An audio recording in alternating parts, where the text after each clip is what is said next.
Estimate 5-6 seconds probably. With a handgun, I could probably do it in 2. So again, the government's putting me at an even further disadvantage to a criminal.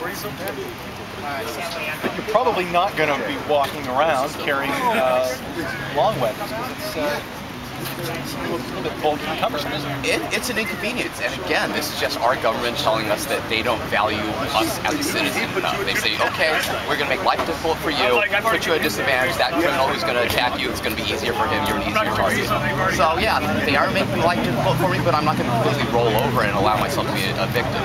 I am going to tell people that are looking at me and say, I'm very aware of my surroundings, I'm very conscious of defending myself, and I will do whatever is available to me legally.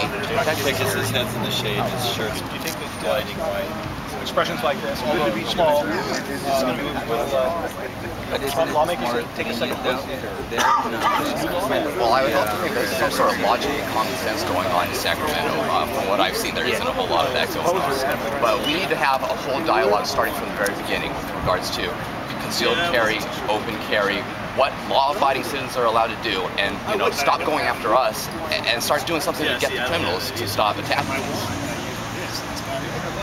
No problem. Can we move you over for video purposes? I will go anywhere you guys are. Keep going. Just not into a school zone. Yeah, there you go. That's good. Thanks.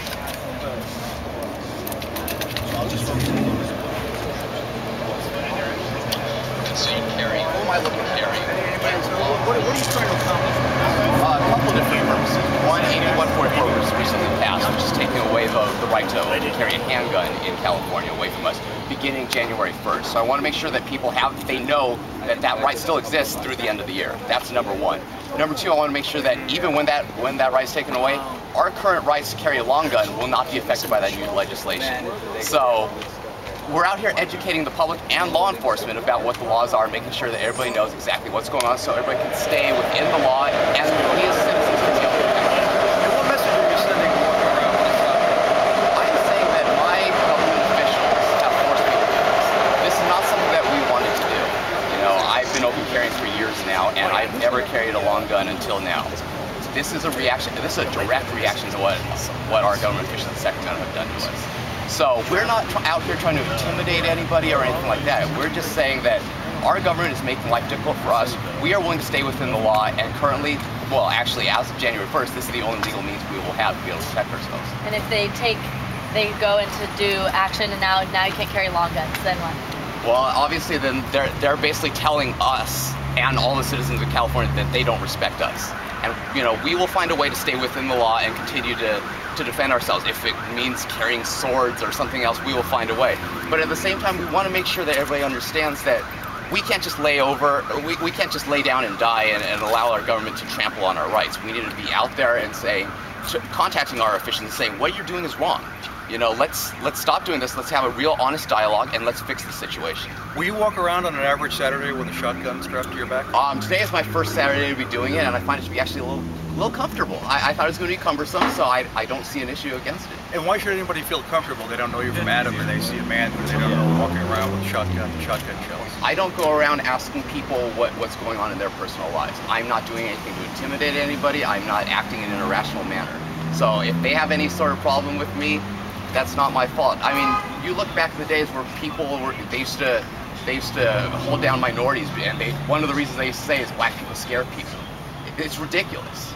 I'm not doing anything that is illegal, so I should not be held accountable and treated like I'm doing anything. You don't think somebody might be intimidated seeing you with a shotgun? Sometimes I see a very tall, muscular person, and I might be intimidated by that, but I'm not going to call the police on that person. No problem. Can we just have you say and spell your first and last name for us? Sure, that's Adnan Shahab. That's A, D as in David, N-A-N. Shahab is S-H-A-H-A-B as in boy. And do you have a concealed? I do not have a concealed weapons permit in California. Well, actually, I do have concealed weapons permits issued to me from other states, but California, the process is almost impossible. And actually, a large part of what we're doing here is because of the direct result of what our police chiefs and our sheriffs are doing. Because if they actually granted people concealed weapons permits, which is not done in California very often unless you're well connected, then a lot of us would choose to carry concealed. Now, obviously, there are some people that feel that our right to open carry exists no matter what, and they would prefer to open carry. But I would say a vast majority of the people that open carry would prefer to concealed carry. because, you know, I'm from Fremont, Police Chief Craig Steckler, and, you know, Sheriff Gregory Ahern, they refuse to allow us to have concealed weapons permits. So open carry is our only legal means available. Thank you very much. Anybody else? Okay, everybody, let's go eat. Nice.